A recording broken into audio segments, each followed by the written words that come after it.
1% of dudes rapping, they ain't nice as me. 98% ain't live the same type of life as me. The judge gave me life and then they sent me where the life is be. That level 4 with depth and vice, the type of stuff they like to see.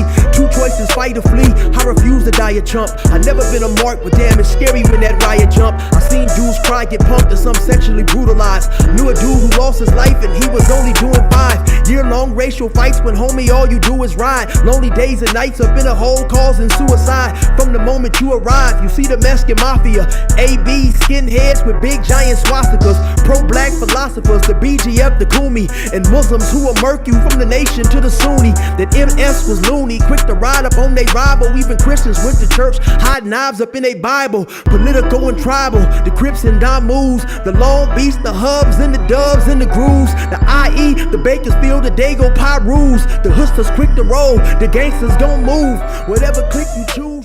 Say what's cracking, YouTube? It's your boy 16 to Life, and I'm back like I'm on a parole violation. Yard down!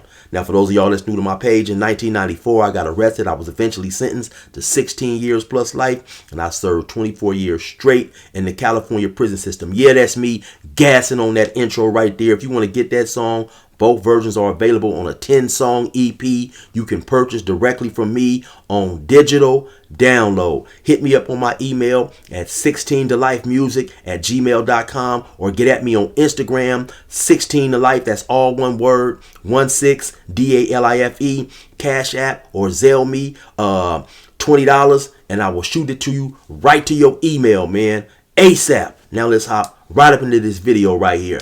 So today I'm going to be doing a video on a lady known as Stephanie Dowell. She was 62 years old and she was married to David Brinson, who was 54. David Brinson had 4 consecutive life without parole sentences for a murder that he was involved in 1994. So Stephanie, she is married to David and she goes to visit him for what is known as a family visit or a conjugal visit, where if you happen to be married to an individual in prison or you are part of their immediate family, you can spend time in a apartment that's on the prison grounds and interact with your family, right? So let me just show you guys a video clip of what happened. More breaking news. 4 months after a woman died while visiting an inmate at Mule Creek State Prison, we've learned her death is now deemed a homicide. The Amador County coroner tells KCRA 3 investigates she was strangled. Investigative reporter Lizzie Michery is here with what she has uncovered. Lizzie. Curtis, we've been following this story for several months, waiting to hear from the coroner, all after learning 62-year-old Stephanie Dowell from the Los Angeles area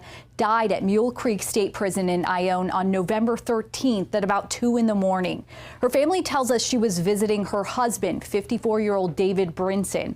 He's been in prison since 1994, and court records show a jury convicted Brinson of 4 counts of murder, and he was sentenced to 4 consecutive life terms without the possibility of parole. But he was allowed family visits. The CDCR website tells us those happen in private apartment-like facilities on prison grounds and can last about 30 to 40 hours. So it was during one of those visits that Dowell died. We know she was a hairstylist and a small business owner, and she was very close with her community in Southern California. So now, while the coroner has ruled Dowell's death a homicide, the prison says its investigation is still ongoing, and the district attorney's office tells us it has not filed charges against anyone because it's still waiting on that criminal investigation to be completed. Back to you. Lizzie, have you had a chance to speak with the family? Yeah, we have. They're obviously very upset about this, and they have questions about whether these private family visits should have been allowed.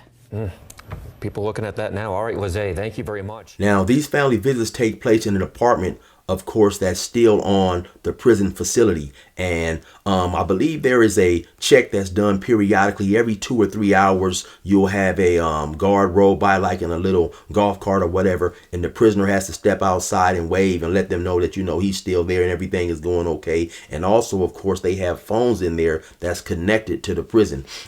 Initially, I believe that somewhere around 2 o'clock at night, November the 13th, 2024, David Brinson picked up the phone and placed a call saying that his wife was unresponsive. A medical team eventually arrived.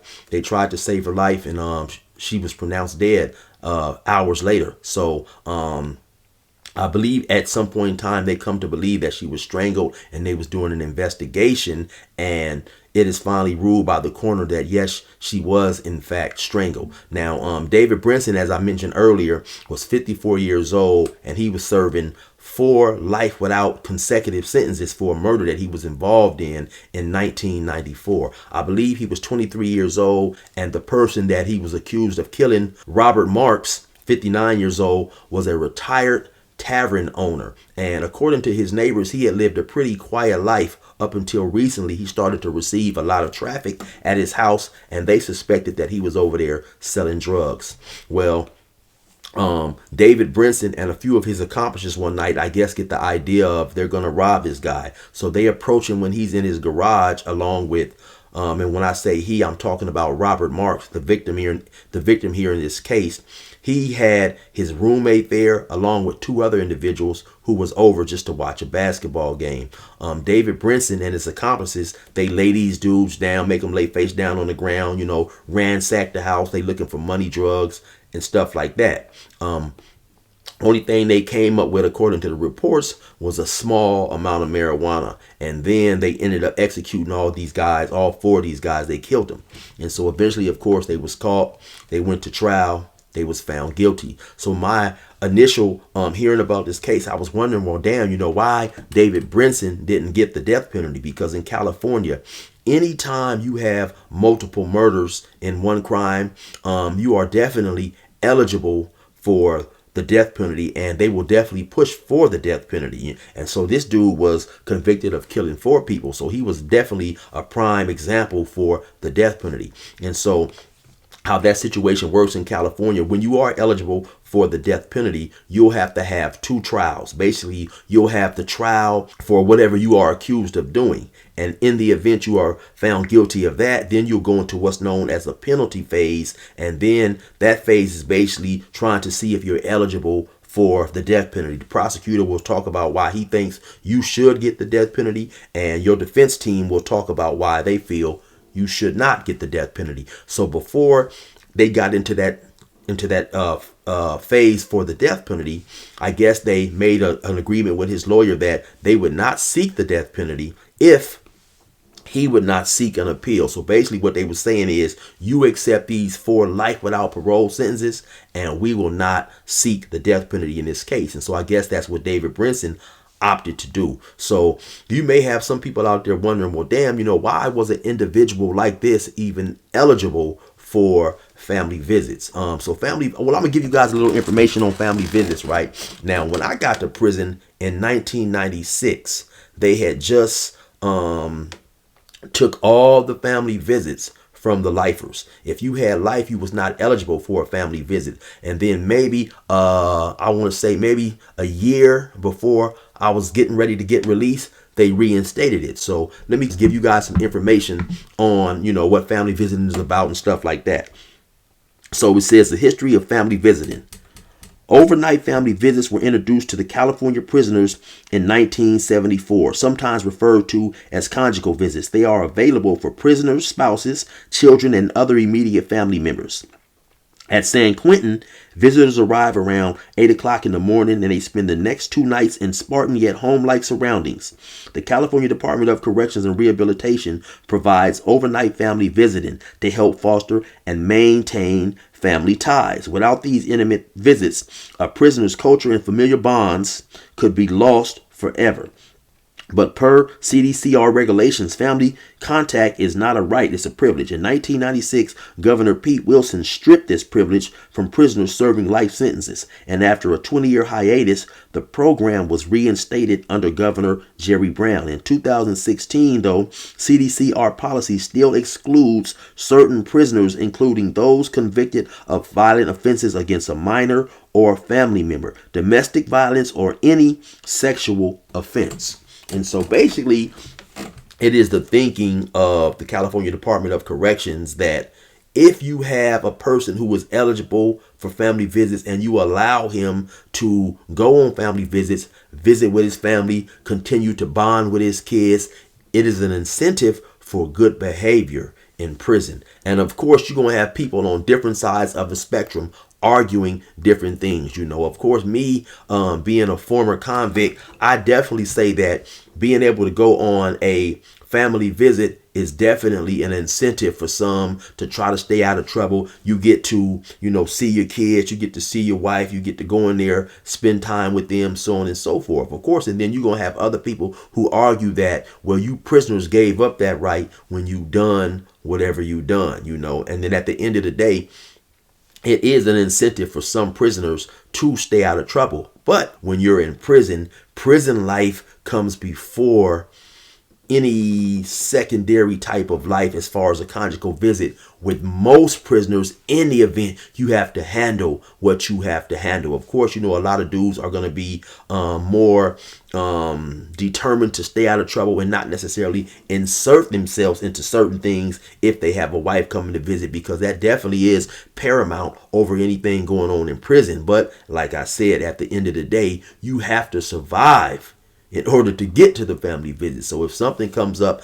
and prison is a spontaneous place where you have a lot of violent incidents that occur, and quite frankly, sometimes you just can't avoid getting into certain stuff. Say you happen to be out on the yard and a race riot jumps off, with the blacks and the whites. You can't say, hey, you guys, white dudes, hey man, I'm going on a family visit in 2 days, so I'm not going to participate. I'm going to just stand over here and stay out the way. There's certain things that happen in prison where, you just going to have to handle your business. Now, I believe, like I say, I was never eligible or fortunate enough to get a family visit, because when I got in prison in 1996, as you've seen, that the visits were stripped by the governor at that time, Pete Wilson, I believe it was. And so, but I would still talk to certain dudes who was going on family visits and stuff like that. And it definitely was a joy and a blessing for those dudes to be able to go out there and hang out with their family, to get away from prison. They was able to bring, their family would bring real food. They had, stoves out there. It was pretty much basically like a little apartment and stuff like that, right? So that definitely was a blessing for those dudes who was able to do it. I'm sure all the prisoners who are locked up right now and who are eligible for family visits and who have heard about this situation are definitely sitting up in there right now, nervous, got their fingers crossed, because a situation like this definitely could get the conjugal visit program removed, because you're always going to have proponents who are against conjugal visits, and they will use a situation like this to say, hey, this is the reason why you should not be having family visits for convicted violent prisoners. So anyway, yeah, I just thought that I would bring you guys that very unfortunate story. We definitely want to send our condolences out to Stephanie Doe's family, her loved ones, family, and friends. It's an unfortunate thing. You already know what it is. It's your boy 16 to life. Resume normal program.